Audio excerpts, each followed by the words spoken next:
سورہ اعراف آیت نمبر 27 میں اللہ رب العزت بنی آدم کو متنبع اور ہوشیار کرتے ہوئے ارشاد فرماتا ہے تاکہ وہ شیطانی وسواس سے، اغوا سے اور اس کی مکاریوں سے بچتے رہیں۔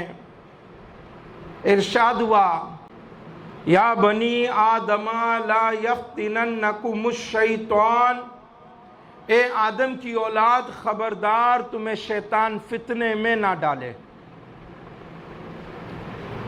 ہر انسان ہوشیار بنے، اس معاملے میں بیدار رہے کہ شیطان کسی وقت بھی جھپٹا مار سکتا ہے، شیطان کوئی بھی جال اس پر ڈال سکتا ہے، شیطان اپنے کسی بھی پھندے میں اس کو پھانس سکتا ہے، اور جو شیطان کے جال میں پھنسا اس کے پھندے میں آیا بہکے گا، بھٹکے گا، گمراہ ہوگا اور اللہ سے دور ہو جائے گا، اس کے رسول علیہ الصلوۃ والسلام کی تعلیمات سے دور ہو جائے گا۔ ہر فرد اپنے لحاظ سے اپنے حالات معاملات پر غور کرے اور شیطانی ہتھ کنڈوں سے اپنے آپ کو بچائے۔ قرآن مجید فرقان حمید میں شیطان کے کچھ جال ہتھ کنڈے بیان ہوئے، ان میں سے ایک ہتھ کنڈا حسد ہے جس سے وہ انسان کو پھانستا ہے۔ چنانچہ سورہ یوسف آیت نمبر 5 میں ارشاد ہوا قال یا بنی، یعقوب علیہ السلام نے حضرت یوسف علیہ السلام سے کہا اے میرے بیٹے، یا بنی اے میرے بچے، لا تقصص رؤیاک، اپنا خواب بیان نہ کرنا، علی اخوتک، اپنے بھائیوں سے، فَيَقِيدُوا لَكَ قَيْدًا، وہ تیرے ساتھ کوئی چال چلیں گے، ان الشیطان، بے شک شیطان، للانسان عدو مبین، انسان کا کھلا دشمن ہے۔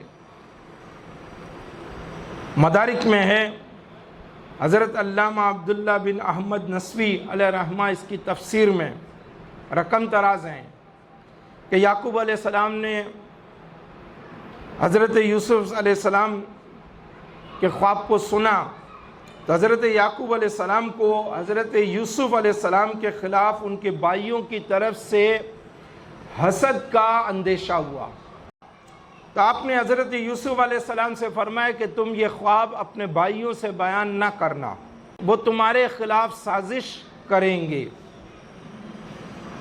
حسد شیطان کا ہتھ کنڈا ہے اور اس طرح سے یہ انسان کو اپنے جال میں پھانستا ہے، تو اپنے آپ کو ایک مسلمان حسد سے بچائے۔ شیطان کا ایک ہتھ کنڈا سورہ بنی اسرائیل آیت نمبر 53 میں بیان ہوا وَقُلْ لِعِبَادِي، اور میرے بندوں سے فرما دیجئے، یقولوا، وہ بات کہیں، التی ہی احسن، جو سب سے اچھی ہو، ان الشیطان، بے شک شیطان، ینزغ بینہم، لوگوں کے درمیان فساد ڈال دیتا ہے، ان الشیطان، بے شک شیطان، کان للانسان عدوا مبینا، آدمی کا کھلا دشمن ہے۔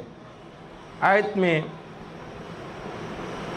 اللہ رب العزت نے اپنے حبیب کریم علیہ الصلوۃ والسلام سے ارشاد فرمایا کہ آپ ایمان والوں سے فرما دیں وہ کافروں سے وہ بات کریں جو نرم ہو، پاکیزہ ہو، ادب اور تہذیب کی ہو، ارشادات و ہدایت کی ہو۔ کفار اگر بےہودگی کریں تو ان کا جواب ان کے انداز میں نہ دیا جائے۔ واضح ہوا انفرادی معاملات میں کفار کی بد اخلاقی کا جواب بھی اخلاق سے دینا چاہیے۔ اور یہ ہمارے زمانے میں موجودہ دور میں بھی سنت ہے۔ آیت کے آخری حصے میں بتایا گیا کہ بدتمیزی، بد اخلاقی، گھنوار پن یہ سب شیطان کے ہتھیار ہیں، اور ان کے ذریعے ابلیس تمہیں بھڑکاتا ہے اور بہکاتا ہے۔ تو جہاں بھی کلام کرنے کی ضرورت ہو، جہاں کلام کیا جائے نرمی اختیار کی جائے، اور شروع میں ہی اپنی عادت ایسی بنائی جائے کہ نرم لب و لہجہ اختیار کرنے والے بنے۔ جب عادت ہی ایسی ہوگی تو جہاں بھی ہمیں بات کرنے کا موقع آئے گا تو یقیناً ہماری گفتگو نرم مزاجی والی ہوگی، اور اگر گفتگو جو ہے وہ بد اخلاقی والی ہوگی، گالم گلوچ، گھوار پن، جاہلیت والی جاہلانہ باتیں ہوں گی، تو یہ سب شیطان کے ہتھیار ہیں، اور اس سے شیطان انسان کو برباد کرتا ہے۔ ایک اور ہتھ کنڈا شیطان کا قرآن نے بیان کیا، سورہ حجر آیت نمبر 39، ارشاد ہوا قال ربی بما اغویتنی، شیطان بولا اے رب میرے قسم اس کی کہ تو نے مجھے گمراہ کیا، لا ازینن لہم فی الارض، میں بھی یقیناً ان کے لیے زمین میں گناہوں کو، نافرمانیوں کو خوب آراستہ اور خوشنما بنا دوں گا، وَلَا أُغْوِيَنَّهُمْ أَجْمَعِينَ، اور ضرور میں ان سب کو گمراہ کروں گا۔ جب ابلیس کو معلوم ہوا لعنت کا توق اس کے گلے میں ڈال دیا گیا ہے اور اب وہ کفر کی حالت میں مرے گا اور کبھی بھی اس کی بخشش نہیں ہوگی، تو اس نے مخلوق کو کفر میں مبتلا کرنے اور گمراہ کر دینے کی بات کی، اور کہا اے میرے رب مجھے اس بات کی قسم کہ تو نے مجھے گمراہ کیا، میں ضرور زمین میں حضرت آدم علیہ السلام کی اولاد کے لیے دنیا کی محبت اور تیری نافرمانی کو خوشنما بنا دوں گا، اور میں ضرور ان سب کے دلوں میں وسوسے ڈال کر انہیں گمراہ کر دوں گا۔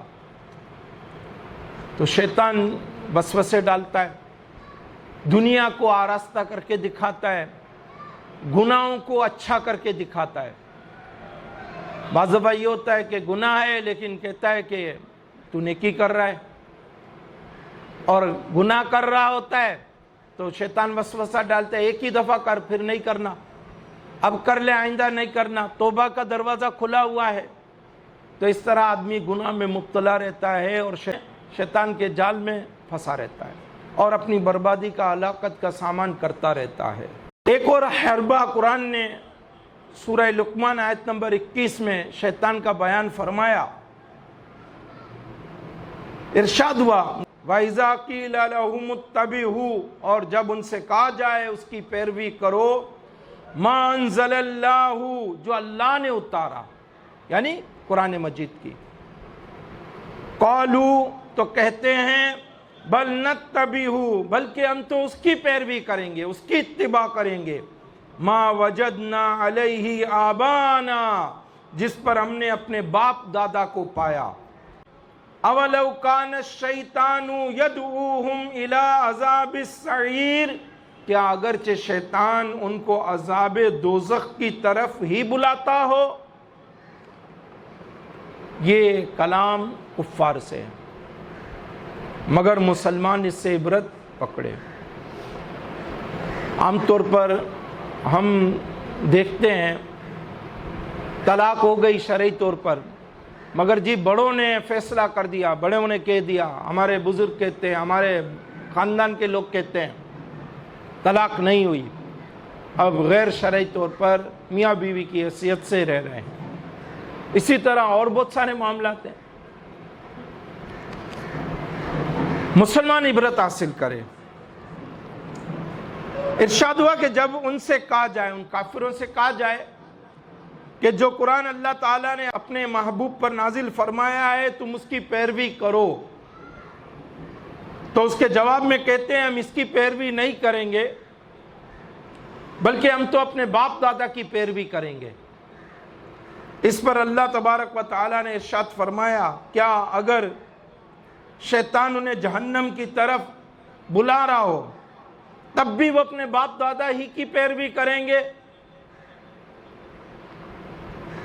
روح البیان میں اس آیت کی تفسیر کے تحت ہے کہ یہ کتنے نادان ہیں کہ انہیں معلوم بھی ہے کہ شیطان انہیں گمراہ کر رہا ہے، دوزخ کی طرف بلا رہا ہے، مگر پھر بھی شریعت پر چلنے کی بجائے جاہل باپ دادوں کی پیروی میں لگے ہوئے ہیں۔ بس ہر مسلمان کے لیے شریعت پہلے ہے اور شریعت ہی اصل ہے۔ شریعت کا حکم اصل ہے، لہذا شریعت کو پامال نہ کیا جائے۔ ہر مسلمان شریعت کو پامال کرنے سے بچے۔ شیطان اسی طرح طرح سے انسانوں کو کفر، گمراہی اور گناہ میں مبتلا کرنے کے لیے مختلف راستے اختیار کرتا ہے اور طرح طرح کے طریقے آزماتا ہے۔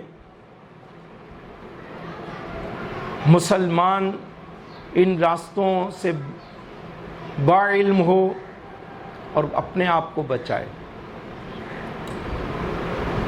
سورہ بنی اسرائیل آیت نمبر 27 میں شیطان کا ایک حربہ بیان ہوا، ارشاد ہوا، ان المبذرین کانوا اخوان الشیاطین، بے شک فضول خرچی کرنے والے شیطان کے بھائی ہیں۔ وَقَانَ الشَّيْطَانُ لِرَبِّهِ كَفُورًا، اور شیطان اپنے رب کا بڑا ناشکرا ہے۔ اس آیت میں فضول خرچی کرنے والوں کو شیطان کا بھائی کہا گیا کیونکہ وہ شیطان کے راستے پر چلتے ہیں، اور چونکہ شیطان رب کا بڑا ناشکرا ہے لہذا ہر مسلمان اس راستے کو اختیار کرنے سے اجتناب کرے، اپنے آپ کو بچائے۔ سورہ نساء آیت نمبر 119 میں شیطان کا ایک ہتھ کنڈا بیان ہوا، ارشاد ہوا، وَلَا أُضِلَّنَّهُمْ، شیطان نے کہا قسم ہے میں ضرور انہیں بہکا دوں گا، وَلَا أُمَنِّيَنَّهُمْ، اور ضرور انہیں آرزویں دلاؤں گا، وَلَا آمُرَنَّهُمْ، اور ضرور انہیں کہوں گا، فَلَا يُبَتِّكُنَّ آذَانَ الْأَنْعَامِ، کہ وہ چوپایوں کے کان چیریں گے، وَلَا آمُرَنَّهُمْ، اور ضرور انہیں کہوں گا، فَلَا يُغَيِّرُنَّ خَلْقَ اللَّهِ، کہ وہ اللہ کی پیدا کی ہوئی چیز بدل دیں گے۔ وَمَنْ يَتَّخِذِ الشَّيْطَانَ وَلِيًّا مِّن دُونِ اللَّهِ، اور جو اللہ کو چھوڑ کر شیطان کو دوست بنائے، فَقَدْ خَسِرَ خُسْرَانًا مُبِينًا، تو وہ صریح کھلے نقصان میں رہا۔ اس آیت مبارکہ میں واضح کر دیا گیا کہ شیطان انسان کو لمبی امیدیں دلاتا ہے۔ ابھی تو عمر پڑی ہے تو 60 سال کا ہو گیا، ابھی تو 70 بھی آئے گا، 80 بھی آئے گا، ابھی تو 25 کا ہوا ہے، لوگ تو 100 سال جیتے ہیں دنیا میں۔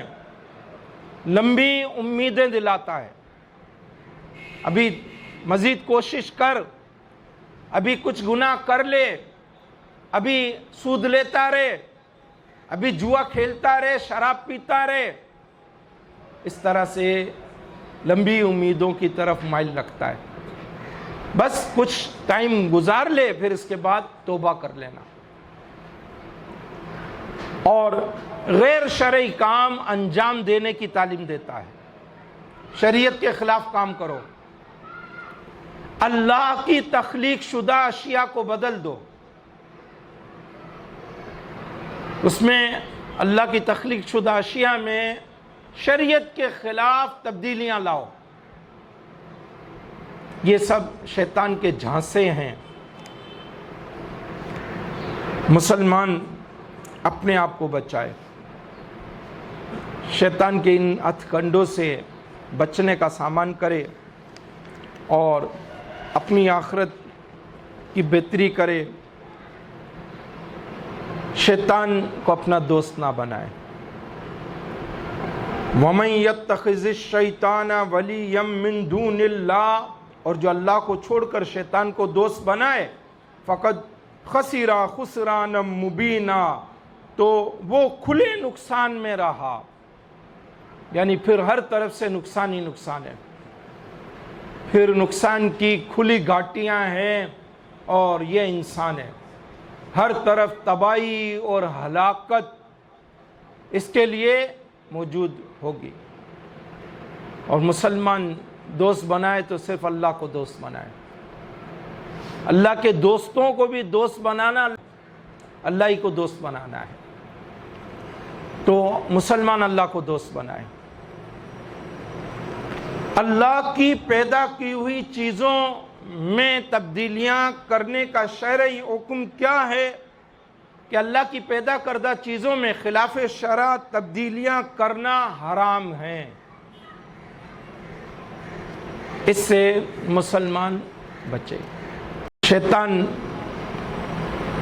کا ایک طریقہ انسان کو پھانسنے کا، سورہ نحل آیت نمبر 63 میں ارشاد ہوا، تاللہ، خدا کی قسم، لقد ارسلنا الی امم من قبلک، ہم نے تم سے پہلے کتنی امتوں کی طرف رسول بھیجے، فزینا لہم الشیطان اعمالہم، تو شیطان نے ان کے اعمال ان کی آنکھوں میں بھلے کر دکھائے، فہو ولیہم اليوم ولہم عذاب علیم، تو وہی شیطان آج ان کا دوست ہے اور ان کے لیے دردناک عذاب ہے۔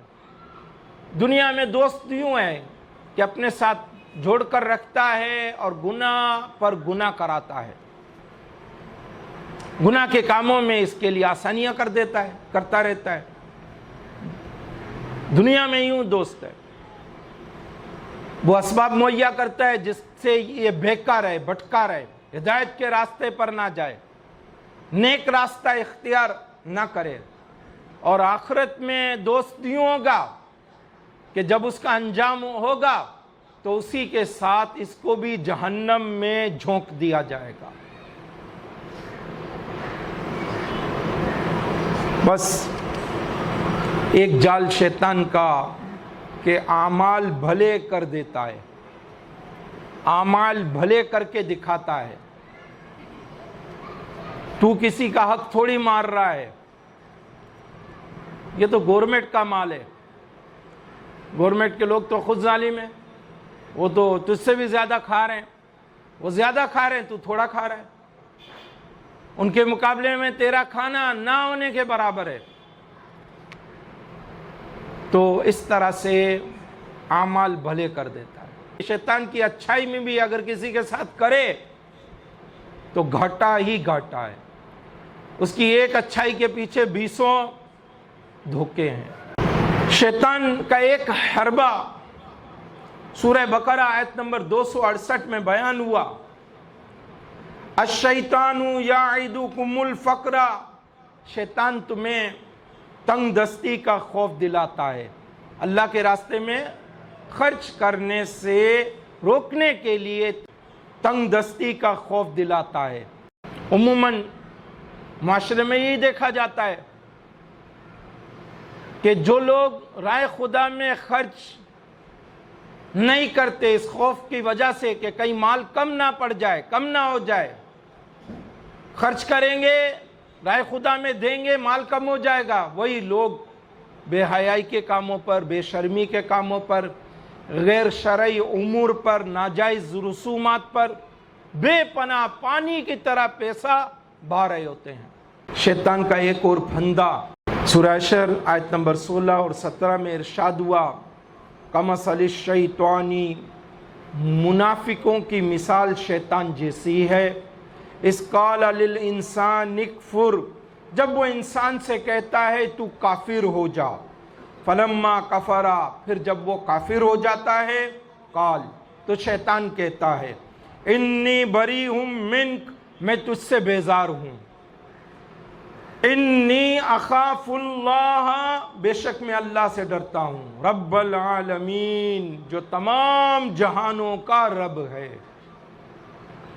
فکان عاقبتہما، پھر ان دونوں کا انجام یہ ہوگا، انہما، کہ وہ دونوں، فی النار خالدین فیہا، دوزخ میں ہوں گے، ہمیشہ اس میں رہیں گے، وذالک جزاء الظالمین، اور ظالموں کی یہی سزا ہے۔ شیطان دھوکہ دیتا ہے اس طرح سے جیسے منافق دھوکہ دیتے ہیں۔ خازن میں ہے کہ بنو نذیر کے یہودیوں کو مسلمانوں کے خلاف منافقوں نے ابھارا اور جنگ پر آمادہ کیا کہ تم مسلمانوں سے لڑو، ہمارا تم سے وعدہ ہے ہم تمہاری مدد کریں گے۔ اور ان منافقین کے کہنے پر یہودیوں نے مسلمانوں سے جنگ کی، تو منافقین اپنے گھروں پر ہی بیٹھے رہے اور یہودیوں کا ساتھ نہ دیا۔ وہی قرآن مجید فرقان حمید میں ہائی لائٹ کیا گیا کہ شیطان کا دھوکہ ایسا ہے جیسے منافقین کا دھوکہ، جیسے منافق۔ اسی طرح شیطان کسی کام کو نیکی کے طور پر لاتا ہے، آدمی نیک عمل سمجھتے ہوئے اس کام کو کرتا ہے اور پھر آہستہ آہستہ گناہ کی طرف لے جاتا ہے، یہاں تک کہ گناہ میں مبتلا ہو جاتا ہے۔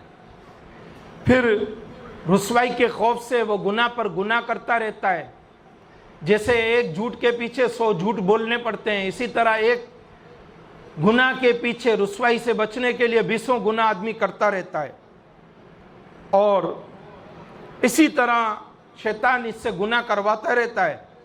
آخر کار یہ کفر پر مجبور ہو جاتا ہے، اور جب کفر کر لیتا ہے تو شیطان کفر کی وادی میں اسے تنہا چھوڑ دیتا ہے، اور یہ بندہ کفر کی حالت میں موت کا شکار ہو کر مر جاتا ہے اور جہنم کے دردناک عذاب میں مبتلا ہوتا ہے۔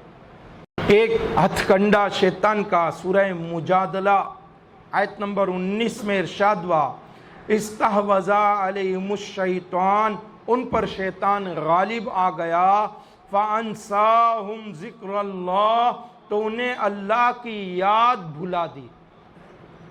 اللہ کی یاد سے غافل ہو جانا یہ بھی شیطان کا جھانسا ہے۔ علاج یہی ہے رب کو یاد کیا جائے، صبح شام رات دن رب کو یاد رکھا جائے۔ 5 وقت کی فرض نماز بہترین ذریعہ، درود السلام کی، استغفار کی کثرت عمدہ طریقہ، اللہ کو یاد کرنے کا، اس کی نعمتوں پر شکر بجا لایا جائے اور موت کو یاد رکھا جائے۔ شیطان کا ایک اور جال سورہ بقرہ آیت نمبر 168 میں بیان ہوا، یا ایھا الناس کلوا، اے لوگو کھاؤ، مما فی الارض، جو کچھ زمین میں ہے، حلالاً طیباً، حلال پاکیزہ، جو کچھ زمین میں حلال پاکیزہ ہے وہ کھاؤ، ولا تتبعوا خطوات الشیطان، اور شیطان کے قدم پر قدم نہ رکھو، اور شیطان کے نقش قدم پر مت چلو، اور شیطان کی پیروی مت کرو، انہ لکم عدو مبین، بے شک وہ تمہارا کھلا دشمن ہے۔ شیطان کا ایک جال غیر حلال یعنی حرام اور ناجائز کھانا پینا یہ اختیار کرنا ہے۔ مشرکین اپنی طرف سے بہت سے جانوروں کو حرام قرار دے دیتے، انہی کے متعلق یہ آیت نازل ہوئی کہ زمین میں پیدا شدہ چیزیں اللہ تعالیٰ نے حلال کی ہیں اور لوگوں کے نفع کے لیے ہی انہیں پیدا کیا ہے، لہذا صرف ان چیزوں سے بچو جو اللہ نے منع فرمائی ہیں۔ اور جن چیزوں سے اللہ تعالیٰ نے منع نہیں فرمایا وہ سب تمہارے لیے حلال ہیں۔ اور فقہی مسئلہ بھی ہے کہ اشیاء میں اصل اباحت ہے، یعنی تمام چیزیں جائز ہیں، ناجائز اور حرام وہی ہیں جس کا شریعت نے منع کیا، جو قرآن میں بیان ہوا، جو حدیث میں بیان ہوا۔ خود اپنے طور پر ہم کسی چیز کو حرام اور ناجائز نہیں کہہ سکتے۔ حلال و طیب رزق سے کیا مراد ہے؟ حلال اور طیب رزق کے مراد وہ چیز ہے ایک بذات خود حلال ہو، مثلا جیسے بکری کا گوشت، گائے کا گوشت، اونٹ کا گوشت بذات خود حلال ہے، ڈبل روٹی بذات خود حلال ہے، اور حاصل بھی حلال ذریعے سے ہوئی ہوں، رشوت کے پیسے سے حاصل نہ کی گئی ہوں، کسی کا گلا دبا کر ڈاکہ ڈال کر پیسہ حاصل نہ کیا گیا ہو۔ ایک ہتھ کنڈا شیطان کا، سورہ بقرہ آیت نمبر 169، انما یأمرکم بالسوء والفحشاء، اور ابلیس تمہیں بدی اور بے حیائی کا حکم دیتا ہے۔ سوء اور فحشاء کو مترادف یعنی ہم معنی بھی قرار دیا گیا ہے، اور یہ بھی کہا گیا ہے سوء سے مراد مطلقاً گناہ ہے اور فحشاء سے مراد گناہ کبیرہ ہیں۔ سورہ مائدہ آیت نمبر 90 میں 4 چیزیں شیطان کے ہتھ کنڈے کے طور پر بیان ہوئیں۔ ارشاد ہوا یا ایھا الذین آمنوا، اے وہ لوگو جو ایمان لائے ہو، انما الخمر، بے شک شراب، والمیسر اور جوا، والانصاب اور نصب کیے گئے بت، جو عبادت کی غرض سے نصب کیے گئے ہوں وہ بت، والازلام اور پانسے، رجس من عمل الشیطان فاجتنبوہ، سب ناپاک شیطانی کام ہیں تو ان سے بچتے رہنا، لعلکم تفلحون، تاکہ تم فلاح پاؤ۔ 4 کام، یہ 4 کام نجاست و خباثت اور شیطانی امور ہیں۔ ایک شراب، دوسرا جوا، تیسرا انصاب یعنی بت جو عبادت کی غرض سے نصب کیے گئے، چوتھا ازلام یعنی پانسے ڈالنا۔ شراب ہر برائی کی جڑ ہے، جوا لالچ اور دشمنی کا پیش خیمہ ہے، اور بت کفر میں مبتلا کرتے ہیں، حقیقی خدا سے دور کرتے ہیں۔ ازلام یہ زمانہ جاہلیت کے بنائے ہوئے تیر ہوتے تھے جو کاہنوں کے پاس ہوتے تھے، اور کعبہ معظمہ میں کفار قریش کے پاس ہوتے تھے۔ یہ 3 ہوتے تھے، ایک پہ ہاں لکھا ہوتا تھا، ایک پہ نہ لکھا ہوتا تھا، اور ایک خالی ہوتا تھا۔ کوئی کام کریں نہ کریں یہ تیر پھینکتے تھے، اور یہ تیر پھینک کر جو ان پر لکھا ہوا ان کو ملتا تھا یہ اس پر عمل کرتے تھے۔ آیت سے معلوم ہوا صرف نیک اعمال سے کامیابی نہیں ملتی بلکہ برے اعمال سے بھی بچنا چاہیے۔ نیک اعمال کا کرنا اور برے اعمال سے بچنا یہ تقوی کے 2 پر ہیں۔ اسی طرح سورہ مائدہ آیت نمبر 91 میں ارشاد ہوا انما یرید الشیطان، شیطان یہی چاہتا ہے، ان یوقع بینکم العداوۃ، کہ تمہارے درمیان عداوت، والبغضاء اور کینہ ڈلوا دے، فی الخمر والمیسر، شراب اور جوئے کے ذریعے، ویصدکم عن ذکر اللہ وعن الصلاۃ، اور تمہیں اللہ کی یاد اور نماز سے روک دے، فہل انتم منتہون، کیا تم باز آؤ گے۔ شراب اور جوئے کے ذریعے شیطان اللہ کی یاد اور نماز سے روک دیتا ہے۔ تو شراب اور جوئے کے نتائج اس آیت میں بیان کر دیے گئے سورہ مائدہ کی آیت نمبر 91 میں، کہ بغض اور عداوت پیدا ہوتی ہے اور پھر اللہ کی یاد اور نماز سے جو ہے آدمی محروم ہوتا چلا جاتا ہے۔ معلوم ہوا کہ جو چیز اللہ کے ذکر اور نماز سے روکے وہ بری ہے اور چھوڑنے کے قابل ہے۔ جو چیز اللہ کے ذکر اور نماز سے روکے وہ چھوڑنے کے قابل ہے، لہذا اسے چھوڑ دیا جائے، اس سے بچا جائے، اس سے اجتناب کیا جائے۔ سورہ نساء آیت نمبر 38، شیطان کا ایک اور حربہ بیان ہوا، والذین ينفقون اموالهم رئاء الناس، اور جو لوگ اپنے مال لوگوں کے دکھاوے کے لیے خرچ کرتے ہیں، ولا یؤمنون باللہ ولا بالیوم الآخر، اور اللہ اور قیامت پر ایمان نہیں لاتے، ومن یکن الشیطان لہ قرینا، تو شیطان جس کا بھی ساتھی ہو گیا، فساء قرینا، تو وہ برا ساتھی ہے۔ جو دکھاوے کے لیے خرچ کرتے ہیں یہ شیطان کے پھندے میں پھنسے ہوئے ہیں۔ اس سے ان لوگوں کو عبرت حاصل کرنی چاہیے جو لاکھوں روپیہ دکھاوے کے لیے خرچ کرتے ہیں۔ شیطان کا کام کیا ہے؟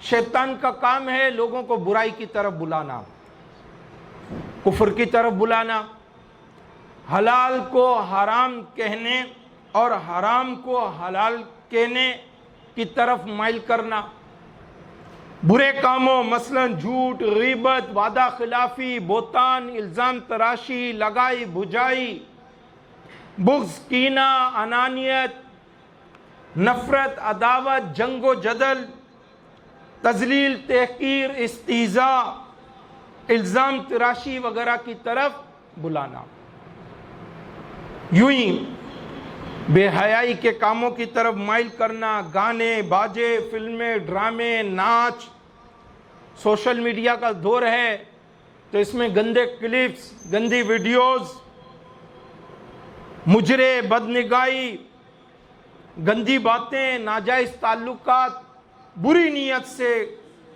دیکھنا، چھونا، بدکاری وغیرہ، ان کاموں کی طرف بلانا، یہ شیطان کا کام ہے۔ اور افسوس اس بات کا ہے کہ آج ہمارے دور میں ان چیزوں کے اسباب، کبھی ہمارا گھر، کبھی بازار، کبھی معاشرہ، کبھی دوست یار، یہ ہوتے ہیں۔ کس پر شیطان کا زور نہیں چلتا؟ سورہ نحل آیت نمبر 99 میں بیان ہوا، اِنَّهُ لَيْسَ لَهُ سُلْطَانٌ، بے شک اس کا کوئی قابو ان پر نہیں، شیطان کا ان پر قابو نہیں، عَلَى الَّذِينَ آمَنُوا، جو ایمان لائے، وَعَلَىٰ رَبِّهِمْ يَتَوَكَّلُونَ، اور اپنے رب ہی پر بھروسہ رکھتے ہیں۔ کس پر شیطان کا زور چلتا ہے؟ سورہ نحل میں ارشاد ہوا، انما سلطانہ علی الذین یتولونہ، اس کا قابو تو انہی پر ہے جو اس سے دوستی کرتے ہیں۔ کس پر شیطان کا زور نہیں چلتا؟ جو ایمان لائے اور رب پر بھروسہ کرنے والے ہیں، رب پر توکل کرنے والے ہیں۔ کس پر شیطان کا زور چلتا ہے؟ جو شیطان کو دوست بناتے ہیں، جو شیطان سے دوستی رکھتے ہیں۔ معلوم ہوا شیطان کے پھندوں اور جاسموں میں عموماً وہی لوگ پھنستے ہیں جو خود ہی اس کی طرف مائل ہوتے ہیں اور شیطان کو دوست بناتے ہیں۔ شیطان کے ہتھ کنڈوں سے بچنے کے لیے مسلمان کیا کرے؟ شیطان کے مکر و فریب سے بچے، اس کی ہیلا سازیوں سے ہوشیار رہے، ہیلا سازیوں کا علم رکھے۔ جب اس کی ہیلا سازیوں کا علم ہوگا تو نقصان سے بچا رہے گا، تو شیطان کے جال سے بچا رہے گا۔ شیطان گمراہی کی طرف بلائے تو اس کا رد کرے، بالکل بھی توجہ نہ کرے، دل اس کی طرف مائل نہ ہونے دے اور اس کی پیروی نہ کرے۔ اسی طرح ہمیشہ اللہ کا ذکر کرنے والا بنے اور ہر وقت اللہ کی یاد میں رہے، اس طرح سے اپنے آپ کو شیطان سے بچائے۔ قرآن نے دو نسخے بیان فرمائے شیطان سے بچنے کے۔ ایک سورہ مجادلہ آیت نمبر 10 میں ارشاد ہوا وَلَيْسَ بِضَارِّهِمْ شَيْئًا، اور وہ شیطان ان ایمان والوں کا کچھ نہیں بگاڑ سکتا، الا بِإِذْنِ اللہ، خدا کے حکم کے بغیر، وَعَلَى اللَّهِ فَلْيَتَوَكَّلِ الْمُؤْمِنُونَ، اور مسلمانوں کو اللہ ہی پر بھروسہ کرنا چاہیے، اللہ پر بھروسہ، ایمان والوں کو اللہ پر بھروسہ کرنا چاہیے، شیطان سے بچے رہیں گے۔ دوسرا نسخہ سورہ اعراف آیت نمبر 200 میں ارشاد ہوا وَإِمَّا يَنزَغَنَّكَ مِنَ الشَّيْطَانِ نَزْغٌ، اور انسان اگر شیطان کی طرف سے کوئی وسوسہ تجھے ابھارے، فَاسْتَعِذْ بِاللَّهِ، تو اللہ سے پناہ طلب کیا کر، انہو سمیع علیم، بے شک وہ سننے والا جاننے والا ہے۔ اس آیت میں خطاب تو محبوب کریم سے ہے اور مراد لوگ ہیں، کیونکہ شیطان سرکار کریم پر مسلط نہیں ہو سکتا۔ اور آیت کا معنی یہ ہے کہ انسان اگر شیطان کی طرف سے کوئی وسوسہ تجھے ابھارے، اللہ سے مدد طلب کر اور شیطان کے شر سے پناہ مانگ، اپنے آپ کو اس کے وسوسوں سے بچا، بے شک اللہ تیری دعا کو سننے والا ہے۔ شیطان کے شر سے بچنے کا بہترین عمدہ مضبوط راستہ یہی ہے اللہ سے مدد حاصل کی جائے۔ شیطان ایک کتا ہے جو مشیت ازدی کے تحت ہم پر مسلط ہے، اس سے جنگ کرنا، لڑنا، مقابلہ کرنا، اس سے ہمارا ٹائم ضائع ہوگا، زخمی بھی ہوں گے، اور آخر کار یہی غالب آئے گا۔ اسباب ضرور اختیار کریں، مگر ساتھ ساتھ اپنے رب سے مدد بھی مانگیں اور اس سے پناہ بھی طلب کریں، اور اس طرح سے شیطان سے بچنے کا سامان کریں، اور شیطان سے بچ کر اپنی آخرت کی بہتری کا سامان کرنے والے بنیں۔ شیطان طرح طرح سے فریب دیتا ہے اور طرح طرح سے انسان کو پھانستا ہے، مگر اللہ کیا فرماتا ہے؟ سورہ نساء آیت نمبر 120 میں ارشاد ہوا یعدہم ویمنیہم، شیطان انہیں وعدے دیتا ہے اور آرزویں دلاتا ہے، وما یعدہم الشیطان، اور شیطان انہیں وعدے نہیں دیتا الا غرورا، مگر فریب کے۔ شیطان وعدے دیتا ہے مگر فریب کے، دھوکہ کرتا ہے۔ اولئک مأواہم جہنم، ان کا ٹھکانہ جہنم ہے، جو اس کے جھانسے میں آئیں گے ان کا ٹھکانہ جہنم ہے۔ ولا یجدون عنہا محیصا، اور اس سے بچنے کی جگہ نہ پائیں گے، بچنے کی صورت نہیں ہے، مگر بچنے کی صورت مسلمانوں کے لیے۔ آیت نمبر 122 سورہ نساء، والذین آمنوا، اور جو ایمان لائے، وعملوا الصالحات، اور اچھے کام کیے، سندخلہم جنات، ان قریب ہم انہیں باغوں میں لے جائیں گے، تجری من تحتہا الانہار، جن کے نیچے نہریں بہتی ہیں، خالدین فیہا ابدا، ہمیشہ ہمیشہ اس میں رہیں گے، وعد اللہ حقا، اللہ کا وعدہ سچا ہے، ومن اصدق من اللہ قیلا، اور اللہ سے زیادہ کس کی بات سچی ہے۔ اس آیت سے واضح ہوا شیطان امیدیں دلاتا ہے، گمراہ کرتا ہے، فریب دیتا ہے، گمراہ کرتا ہے، اور حقیقت اس کا سارا معاملہ دھوکہ ہی دھوکہ ہے۔ لہذا شیطان سے بچا جائے اور اپنی آخرت کی بہتری کا سامان کیا جائے، اپنے آخرت کو بہتر بنایا جائے، اس کے جال کو وبال کو سمجھا جائے۔ اللہ رب العزت مجھے آپ کو شیطان کے جالوں سے، پھندوں سے، ہتھ کنڈوں سے، حربوں سے مامون اور محفوظ فرمائے، اپنے سایہ رحمت میں رکھے، ہماری حفاظت فرمائے، اسلام پر زندگی اور اسلام پر موت نصیب فرمائے۔ اپنے محبوب، اپنے حبیب الحبیب علیہ الصلاۃ والسلام کے صدقے پروردگار کریم میری یہ دعا آپ کے، میرے، ہمارے خاندان کے، گھر کے لوگوں کے، عزیز اقارب، دوست، احباب، اہل محلہ، رشتہ دار، سب کے حق میں قبول اور مقبول فرمائے۔ وما علینا الا البلاغ المبین۔